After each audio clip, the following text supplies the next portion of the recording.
Hi, everyone, and welcome to my Did You Know series. We are on episode 4, and in this episode, I wanted to go over stacking actions. So, the actions that we're going to be talking about are group, attach, and weld.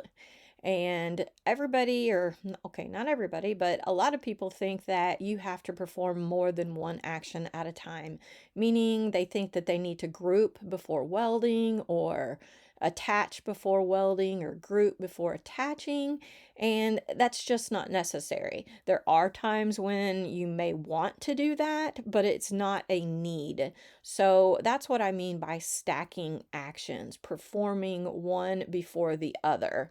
So let's say if you were to weld is a really good one to use as an example because weld overrides every other action. So if you were to attach before welding, you weld your project, then you save it, you exit out, come back to your project. There's no undoing your weld. It's permanent.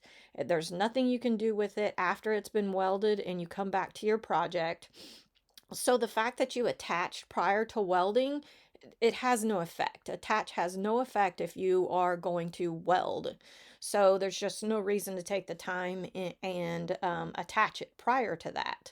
So if you were to, well, let's go over group, I guess. So if you were going to group, this is a circumstance where you might want to group before attaching or welding, or not welding, attaching or flattening. So if you were to group and then attach, it's going to turn all one color because attaching holds things in place, and that means that it goes to one mat, which means usually one material color. Um, I do have another tutorial over all the actions. So if I'm confusing you by the wording and what each of these actions do, you might want to go back and check out those tutorials.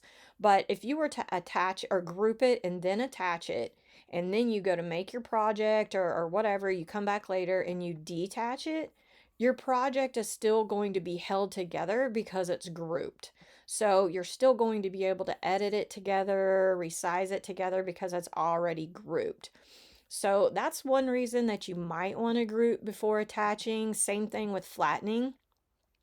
Flattening is for print and cut projects.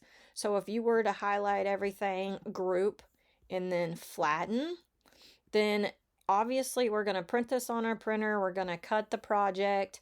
And then you're going to come back to the project at a later time and unflatten. Your project is still grouped. So you might want to group before flattening and attaching, but it's just not necessary. Each of the actions are they're effective without having to stack them with another action.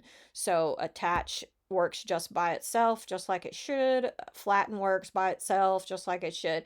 There's just no reason, or I'm not going to say no reason because there's projects where you might want to do that, but I just want to let people know that it's not necessary to perform two actions together because just with them by themselves, they do their job. So the way I think about it is the more times I click something, the longer it's taken me. And I know it's just a fraction of a second, but if you can cut down on your design time, then I'm all for it. So there's just no need to stack actions when you're performing something, especially with weld. But there might be times where you want to, let's say, group before attaching or flattening. But I just wanted to let everybody know. And as always, if you have any questions, just comment below and I will answer them the best I can. Thanks.